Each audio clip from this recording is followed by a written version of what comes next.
သေးစိတ်ချတဲ့ setting ဒီစောက်မှုတွေကရုပ်ရှင်ရဲ့ opening scene မှာတွေကဖန်ဆမှုပေးနိုင်တဲ့အပြင် cinematography ရဲ့နှာပမှုနဲ့ဟန်ချက်ညီမှုကလည်းမထင်ထားတဲ့ရုပ်ကြည့်ရဲ့အပြတွေနဲ့အတူရုပ်ရှင်ကိုပုံမှုအသက်ဝင်စေခဲ့ပါတယ်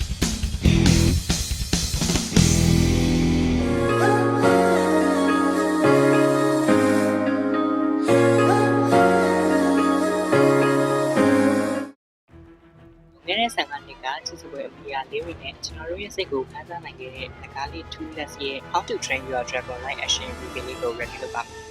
။ဒီရုပ်ရှင်ကိုတော့ April လကကျင်းပခဲ့တဲ့ CinemaCon Festival မှာ exclusive အနေနဲ့စတင်ပြသခဲ့တာဖြစ်ပြီးတော့ US မှာတော့ June လ 23 ရက်နေ့မှာ Universal Pictures ကနေတစ်ဆင့်စတင်ပြသခဲ့တာဖြစ်ပါတယ်။ဆန်ညွန်းနဲ့ဒရိုက်တာအဖြစ် Dean DeBlois ကရိုက်ကူးပုံဖော်ထားတာဖြစ်ပြီးတော့ဒီရုပ်ဆောင်တွေအနေနဲ့ Mason Thames, Nico Parker, Gabriel Howell, Julia Dennison နဲ့အခြားသရုပ်ဆောင်များစွာလည်းပါဝင်ထားကြပါတယ်။ဇလန်ပုံစံကတော့ animated တွေကအတိုင်းပဲ Back Jumbo ကစူးစမ်းလူစိတ်အပြည့်ရှိတဲ့ Hiccup ဆိုတဲ့ Viking လူငယ်လေးတစ်ယောက်သူတို့မျိုးနွယ်စုရဲ့ရန်သူတော်ဖြစ်တဲ့ငကားတွေကတကောင်နဲ့မိခွဲမိသွားချိန်မှာဘလို့အကြောင်းတရားတွေနဲ့ဆက်လိုက်ရင်ဆိုင်ရမလဲဆိုတာကိုကြည့်အောင်ဒီရုပ်ရှင်မှာ cinematography, costume, music score နဲ့ setting အပိုင်းတွေကိုအတော်သဘောကျမိပါတယ်။အသေးစိတ်ချတဲ့ setting ဒီစောက်မှုတွေကရုပ်ရှင်ရဲ့ opening scene မှာတွေကဖန်ဆမှုပေးနိုင်တဲ့အပြင် cinematography ရဲ့နှာပမှုနဲ့ဟန်ချက်ညီမှုကလည်းမထင်ထားတဲ့ရုပ်ကြည့်ရဲ့အပြတွေနဲ့အတူရုပ်ရှင်ကိုပုံမှုအသက်ဝင်စေခဲ့ပါတယ်။ဖြည်းဖြည်းချင်းဒီကမှုပုံစံကိုပိုသုံးထားပြီးတော့ဇံဝင်ကန်အတက်အကျအလိုက်အရန်ကြီးကွဲထွက်သွားတာမျိုးမရှိအောင်လဲ music score က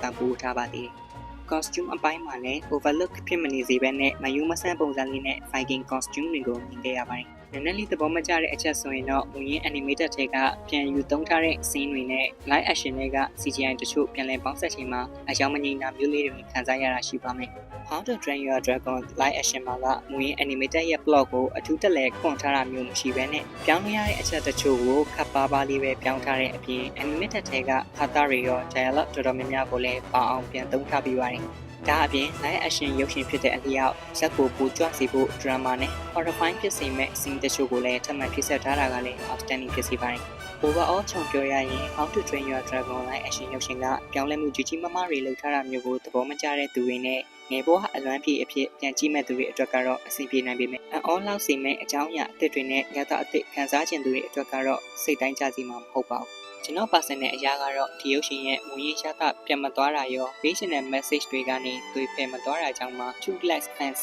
ရင်အကြီးထွက်လာတာနဲ့ဆက်ကြည့်ဖို့ recommend လုပ်ချင်ပါတယ်။ဘတ်ဂျက်အနေနဲ့$150 million ပုံကျခံရိုက်ကူးထားတဲ့ဒီရုပ်ရှင်ကလက်ရှိမှာတော့ box office ဝင်ငွေ$42.6 million အထိပြန်လည်ရရှိနေပြီဖြစ်တာကြောင့်မကြာမီရက်အတွင်းမှာပဲအမြောက်ငွေစထွက်လာပါတယ်။ How to Train Your Dragon ရုပ်ရှင်ဟာလက်ရှိအချိန်မှာတော့ IMDb 8.1, Rotten Tomatoes 77% နဲ့ Letterboxd score 4 အထိရရှိထားပါတယ်။ကျွန်တော်ရဲ့ rating ကိုတော့8.3